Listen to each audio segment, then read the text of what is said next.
Social post ఛానల్కి మంత్రబలం కార్యక్రమానికి స్వాగతం. ఓం వ్యాసాయ విష్ణు రూపాయ వ్యాసరూపాయ విష్ణవే నమో వై బ్రహ్మనిదయే వాసిష్ఠాయ నమో నమః. శ్రీ మహాగణాధిపతయే నమః. ఓం శ్రీ రాజశ్యామలాయై నమః. సోషల్ పోస్ట్ ఛానల్ ప్రేక్షకులకి మంత్రబలం కార్యక్రమానికి స్వాగతం. మరి మనం వరుసగా ఈ ఛానల్లో రాసుల వారు ఏం చేయాలో చెప్పుకుంటున్నాం. అదేవిధంగా నక్షత్ర ప్రకారంగా కూడా మనం మంత్రాలు, పూజించవలసినటువంటి దైవం, అదేవిధంగా గ్రహం, దర్శించినటువంటి క్షేత్రం, అదేవిధంగా చెట్టు గురించి మనం చెప్పుకుంటూ ఉన్నాం. కాబట్టి మరి ఈ రోజున కృత్తికా నక్షత్రం వాళ్ళు ఏం చేయాలి అనేటటువంటి విషయాన్ని గురించి తెలుసుకుందాం. కృత్తికా నక్షత్రం వాళ్ళు సూర్యగ్రహాన్ని ఆరాధించాలి. అదేవిధంగా సూర్యగ్రహాన్ని ఆరాధించి సోమవారం నాడు శివుడికి అభిషేకం జరిపించుకోవాలి. ఆదివారం ఆదిత్య హృదయం చదువుకుంటే కృత్తికా నక్షత్రం వారికి ఉన్నటువంటి మానసిక బాధలు కానీ, శారీరక బాధలు అంటే ఎప్పుడూ కడుపులో ఏదైనా శరీరంలో ఏదైనా చెప్పుకోలేనటువంటి బాధ కలిగినా, ఇటువంటి జ్వరాలు వచ్చి తగ్గకపోయినా, దీర్ఘకాలిక వ్యాధులున్నా వాటి వల్ల కొంత ఉపశమనం అయితే కలుగుతుంది కృత్తికా నక్షత్రం వాళ్ళకి. వీళ్ళు ఏం చేయాలంటే ప్రతి ఆదివారం కూడా సూర్యోదయానికి ముందుగా లేచి సూర్యహోరలో సూర్య సంబంధమైన స్తోత్రాలు పఠించడం, అదే సూర్యహోరలో సూర్య సంబంధమైనటువంటి దానం అంటే గోధుమలు దానం చేయడం మంచిది. ఆదిత్య హృదయం చదువుకోవడం మంచిది.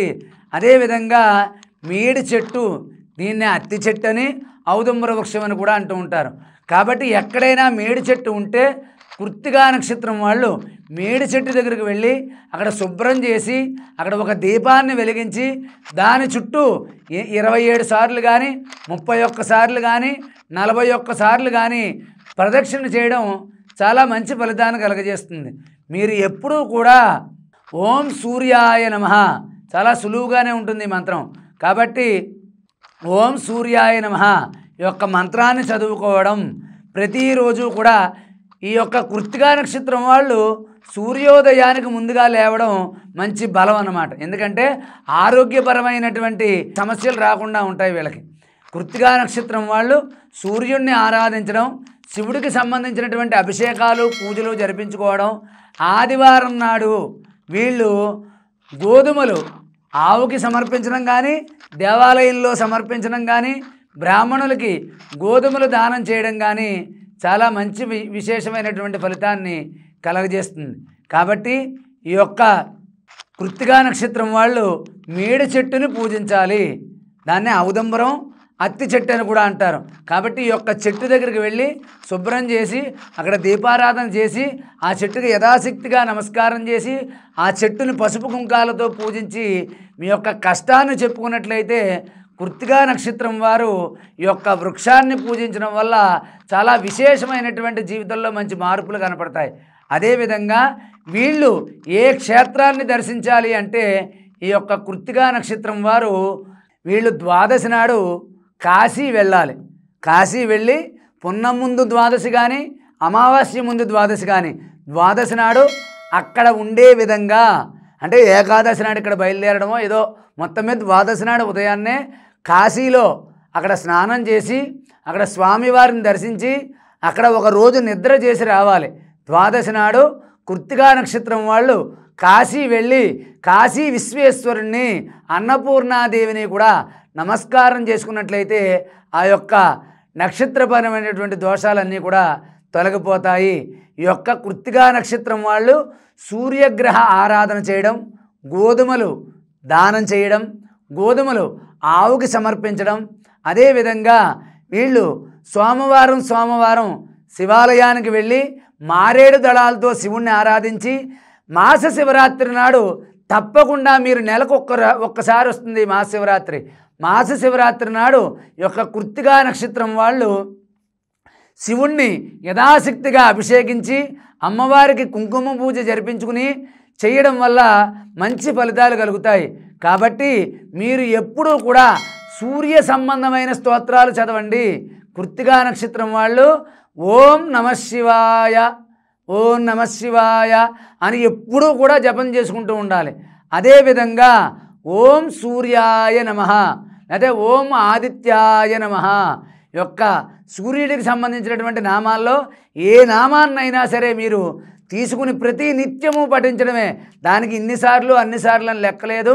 ఇంటిలో దేవుడు ముందు కానీ దేవాలయం దగ్గర కానీ మీరు ప్రశాంతంగా కూర్చున్న చోట ఎక్కడైనా సరే యొక్క సూర్య సంబంధమైన స్తోత్రాలు, ముఖ్యంగా కృత్తికా నక్షత్రం వాళ్ళు శివస్తోత్రాలు చదవాలి, ఆదిత్య హృదయాన్ని పఠించాలి, అదేవిధంగా మేడి చెట్టుని పూజించాలి. ఇలా చేసినట్లయితే కృత్తికా నక్షత్రం వారికి నక్షత్రపరమైన దోషాలు తొలగిపోతాయి. మీరు తప్పకుండా ద్వాదశి నాడు ఏ మాసమైనా సరే, కార్తీకమైన, వైశాఖమైన, జ్యేష్ఠమైన ఏ మాసమైనా సరే నక్షత్రంతో పని లేదు. ద్వాదశి నాడు మీరు కాశీలో ఉండి, అంటే ఏకాదశి నాడు ముందు రోజే ఎప్పుడో బయలుదేరి ద్వాదశి నాడు అక్కడికి వెళ్ళి కాశీ విశ్వేశ్వరుణ్ణి ద్వాదశి తిథి నాడు మీరు దర్శించినట్లయితే మీకు జీవితంలో అనేక మార్పులు వచ్చి మీరు చాలా కష్టాల నుంచి బయటపడి మానసిక ప్రశాంతతను పొందుతారు. జీవితంలో మంచి అభివృద్ధిని చూస్తారు. కాబట్టి కృత్తికా నక్షత్రం వాళ్ళందరూ కూడా ఈ యొక్క పరిహారాలు పాటించండి. శివ ఆరాధన చేయండి, సూర్యగ్రహ ఆరాధన చేయండి, గోధుమలు దానం చేయండి. మేడి చెట్టుని ఎక్కడైనా దేవాలయంలోకి తీసుకెళ్ళి ఎక్కడైనా కొని పట్టుకెళ్ళి దేవాలయంలో మంచి ఖాళీగా ఉన్న చోట దేవాలయంలో పాతండి, మేడి చెట్టుని పాతండి. లేదా మేడి చెట్టు ఉన్న చోటకు వెళ్ళి నీళ్లు పోసి ఆ మేడి చెట్టుని పూజించి అక్కడ ఆవు నెయ్యితో దీపం పెట్టి యథాశక్తిగా ప్రదక్షిణ చేయండి. కాశీ విశ్వేశ్వరుణ్ణి ఎక్కువగా దర్శనం చేస్తూ ఉండండి. కృత్తికా నక్షత్రం వాళ్ళు మంచి అభివృద్ధిలోకి వస్తారు. సుఖ సంతోషాలతో నిండు నూరేళ్ళు కూడా మంచి జీవితంలో మీరు ఎన్నడూ ఊహించని మార్పులు వచ్చి అనేక కష్టాల నుంచి బయటపడి మంచి మనశ్శాంతిని పొందుతారు. కాబట్టి కృత్తికా నక్షత్రం వారు ఈ పరిహారాలు పాటించి, ఈ క్షేత్రాలు దర్శించి, నేను చెప్పినటువంటి మంత్రాన్ని పఠించి, నేను చెప్పిన చెట్టు అదే వృక్షాన్ని దర్శించి ఆ చెట్టుకు నీళ్లు పోసి సంపూర్ణమైనటువంటి సుఖ సంతోషాలు పొందాలని, ఆయురారోగ్యాలతో వర్ధిల్లాలని చెప్పి ఈ యొక్క నక్షత్రం వాళ్ళని అందరినీ కూడా ఆశీర్వదిస్తూ సర్వే జనా సుఖినో భవంతు. స్వస్తి.